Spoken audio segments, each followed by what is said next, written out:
ಎಲ್ರಿಗೂ ನಮಸ್ಕಾರ. ಇವತ್ತಿನ ವಿಡಿಯೋದಲ್ಲಿ ಕೇಂದ್ರ ಸರ್ಕಾರದ ಪ್ರಮುಖ ಹುದ್ದೆಗಳ ಬಗ್ಗೆ ಈ ವಿಡಿಯೋದಲ್ಲಿ ಸಂಪೂರ್ಣವಾಗಿ ತಿಳಿಸ್ಕೊಡ್ತೀನಿ. ಹುದ್ದೆಗಳು ಒಟ್ಟು 14,582 ಹುದ್ದೆಗಳಾಗಿರ್ತವ.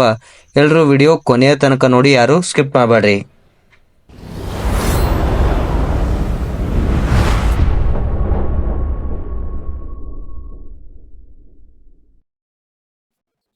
ನೋಡಿ, ನೇಮಕಾತಿ ಇಲಾಖೆ ಅಂದ್ರ ಯಾವ ಇಲಾಖೆಯಿಂದ ನೇಮಕಾತಿ ಮಾಡ್ಕೊಳತ್ತಾರಪ್ಪ ಅಂದ್ರೆ ಸ್ಟಾಫ್ ಸೆಲೆಕ್ಷನ್ ಕಮಿಷನ್ ಇಂದ ನೇಮಕಾತಿಯನ್ನ ಮಾಡ್ಕೊಳತ್ತಾರ. ಅದಕ್ಕೆ ಇಂಗ್ಲಿಷ್ನಾಗ SSC ಅಂತ ಕರಿತೀವಿ, ಅಂದ್ರ ಸ್ಟಾಫ್ ಸೆಲೆಕ್ಷನ್ ಕಮಿಷನ್. ಈ ಹುದ್ದೆ ಹೆಸರೇನಪ್ಪಾ ಅಂದ್ರ ಕಂಬೈನ್ಡ್ ಗ್ರಾಜುಯೇಟ್ ಲೆವೆಲ್, ಅಂದ್ರ ಇಂಗ್ಲಿಷ್ನಾಗ CGL ಅಂತ ಕರಿತಿದ್ರು ಫುಲ್ ಫಾರ್ಮ್. ಇದು ಈ ವರ್ಷದ ಪರೀಕ್ಷೆ ಆಗಿರ್ತದ. ಈ ಪರೀಕ್ಷೆ ಬರೆದಾಗ ನಮ್ಗ ಈ ಹುದ್ದೆ ಸಿಗ್ತದ. ಈ ಹುದ್ದೆ ಬಗ್ಗೆ ಏನಪ್ಪಾ ಅಂದ್ರೆ ಸಂಪೂರ್ಣವಾಗಿ ವಿಡಿಯೋದಲ್ಲಿ ತಿಳಿಸ್ಕೊಡ್ತೀನಿ, ಯಾರು ಸ್ಕಿಪ್ ಮಾಡ್ಬೇಡ್ರಿ. ಆದಷ್ಟು ವಿಡಿಯೋ ಕೊನೆಯವ್ರು ನೋಡ್ರಿ. ಇದ್ರ ಬಗ್ಗೆ ಕ್ಲಾಸಸ್ ಬೇಕಂದ್ರೂ ಕೂಡ ನಾ ಪ್ಲೇ ಲಿಸ್ಟ್ ಸಪ್ರೇಟ್ ಆಗಿ ಕೊಟ್ಟಿರ್ತೀನಿ. ಹೋಗಿ ಆ ಪ್ಲೇ ಲಿಸ್ಟ್ ಮೇಲೆ ಕ್ಲಿಕ್ ಮಾಡಿ ವಿಡಿಯೋ ನೋಡಬಹುದು. ಡಿಸ್ಕ್ರಿಪ್ಷನ್ ಬಾಕ್ಸ್ ನಾಗ ಹಂಗೆ ಇನ್ಸ್ಟಾ ಕೂಡ ಕೊಟ್ಟಿರ್ತೀನಿ, ಹೋಗಿ ಇನ್ಸ್ಟಾ ಕೂಡ ನೀವು ಫಾಲೋ ಮಾಡ್ಕೋಬಹುದು. ನೋಡ್ರಿ, ಈ ಹುದ್ದೆ ಬಗ್ಗೆ ಮಾಹಿತಿ ಕೊಡ್ತೀನಿ. ನೋಡ್ರಿ, ಕೇಂದ್ರ ಸರಕಾರಿ ಕಚೇರಿಯಲ್ಲಿ ಖಾಲಿ ಇರುವ ಗ್ರೂಪ್ ಬಿ ಮತ್ತು ಸಿ ಹುದ್ದೆಗಳ ನೇಮಕ ಮಾಡಲು ಈ ಪರೀಕ್ಷೆ ನಡೆಸಲಾಗುತ್ತದೆ. ಅಂದ್ರೆ ಕೇಂದ್ರ ಸರ್ಕಾರದಲ್ಲಿ ಖಾಲಿ ಇರುವಂತ ಗ್ರೂಪ್ ಬಿ ಮತ್ತು ಗ್ರೂಪ್ ಸಿ ಹುದ್ದೆಗಳಿಗಾಗಿ ಇದನ್ನ ನೇಮಕಾತಿ ಮಾಡ್ಕೊಳತ್ತಾರ.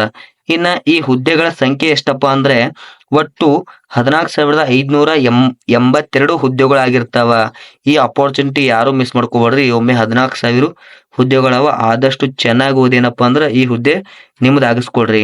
ನೆಕ್ಸ್ಟ್ ಇದಕ್ಕ ವಿದ್ಯಾ ಅರ್ಹತೆ ಏನದಪ್ಪ ಅಂದ್ರೆ ನೋಡ್ರಿ, ವಿದ್ಯಾ ಅರ್ಹತೆ ಭಾರತದ ಯಾವುದೇ ಮಾನ್ಯತೆ ಪಡೆದ ವಿಶ್ವವಿದ್ಯಾಲಯದಿಂದ ಯಾವುದೇ ಸ್ಕೀಮ್ ನಲ್ಲಿ ಪದವಿ ಪಡೆದಿರಬೇಕು. ಅಂದ್ರ ನೀವು ಭಾರತದಾಗ ಇರಬೇಕು, ಭಾರತದಲ್ಲಿ ಯಾವುದೇ ರೀತಿಯ ಒಂದು ಡಿಗ್ರಿ ಮುಗಿಸೋರು ಸಾಕು. ಈ ಹುದ್ದೆಗೆ ಏನ್ ಮಾಡಪ್ಪ ಅಂದ್ರೆ ನೀವು ಅಪ್ಲೈ ಮಾಡಬಹುದು. ಆದಷ್ಟು ಕೊನೆಯವರು ನೋಡ್ರಿ, ಸ್ಕಿಪ್ ಮಾಡ್ರಿ. ನೆಕ್ಸ್ಟ್ ನೋಡ್ರಿ, ವಯಸ್ಸಿನ ಮಿತಿ, ಅಂದ್ರೆ ವಯಸ್ಸಿನ ಮಿತಿ ಕೂಡ ಅದಿಲ್ಲಿ ಸಾಮಾನ್ಯ ವರ್ಗ 18ರಿಂದ 32 ವರ್ಷ. ಈ ವಯಸ್ಸಿನಲ್ಲಿ ಕೂಡ ಏನಪ್ಪಾ ಚೇಂಜಸ್ ಆಗ್ಬೋದು, ಇದೇನು ಕನ್ಫರ್ಮ್ ಇಲ್ಲ, ಚೇಂಜಸ್ ಆಗ್ಬೋದು ನೋಡ್ರಿ ಇದು.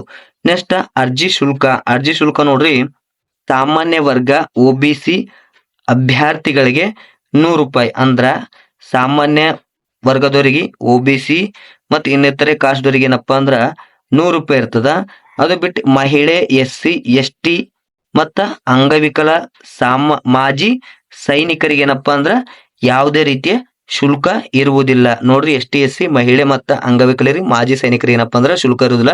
ಇನ್ನು ಉಳಿದವರಿಗೆಲ್ಲ ಏನಪ್ಪಾ ಅಂದ್ರ 100 ರೂಪಾಯಿ ಶುಲ್ಕ ಇರ್ತದ. ಈ ನೇಮಕಾತಿ ವಿಧಾನ ಹೇಗೆ ನೇಮಕಾತಿ ಮಾಡ್ಕೋತಾರಪ್ಪ ಅಂದ್ರೆ ನೇಮಕಾತಿ ಪ್ರಕ್ರಿಯೆಯು ಕಂಪ್ಯೂಟರ್ ಆಧಾರಿತ ಪರೀಕ್ಷೆ ಟ್ರೇಲ್ 1 ಅಂಡ್ ಟ್ರೇಲ್ 2 ಪರೀಕ್ಷೆ ಮತ್ತು ದಾಖಲೆ ಪರಿಶೀಲನೆಯನ್ನು ಒಳಗೊಂಡಿರುತ್ತದೆ.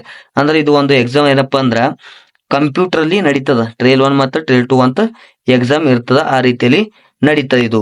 ನೆಕ್ಸ್ಟ್ ನೋಡ್ರಿ,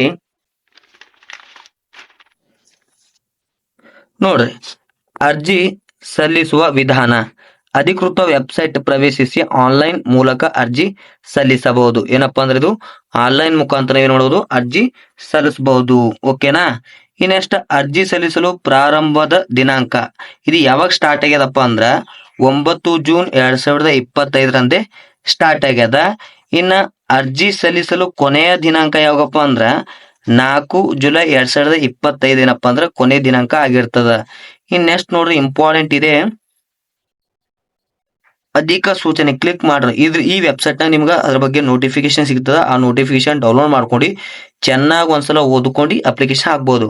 ನೋಡ್ರಿ, ಅರ್ಜಿ ಸಲ್ಲಿಸುವ ಮುನ್ನ ಸಂಪೂರ್ಣ ಅಧಿಸೂಚನೆ ಓದಿ ಸ್ಪಷ್ಟವಾಗಿ ಅರ್ಥೈಸಿಕೊಂಡು ನಂತರವೇ ಅರ್ಜಿ ಸಲ್ಲಿಸತಕ್ಕದ್ದು. ಏನಪ್ಪಾ ಅಂದ್ರ ಆ ನೋಟಿಫಿಕೇಶನ್ ಡೌನ್ಲೋಡ್ ಮಾಡ್ಕೊಂಡು ಈ ವೆಬ್ಸೈಟ್ ನಾಗ ಅದ್ರ ಬಗ್ಗೆ ಸಂಪೂರ್ಣವಾಗಿ ಓದಿ ಅದ್ರ ಬಗ್ಗೆ ಅರ್ಥೈಸಿಕೊಂಡಾಗ ಮಾತ್ರ ನಿಮ್ಗ ಹುದ್ದೆಯನ್ನ ನೀವು ಆನ್ಲೈನ್ ಮುಖಾಂತರ ಅರ್ಜಿ ಸಲ್ಲಿಸಬಹುದು. ಅದ್ರ ಬಿಟ್ಟು ಅರ್ಧಂಬರ್ಧ ತಿಳ್ಕೊಂಡು ಏನಪ್ಪಾ ಅಂದ್ರೆ ಅರ್ಜಿ ಸಲ್ಲಿಸಬೇಡ್ರಿ.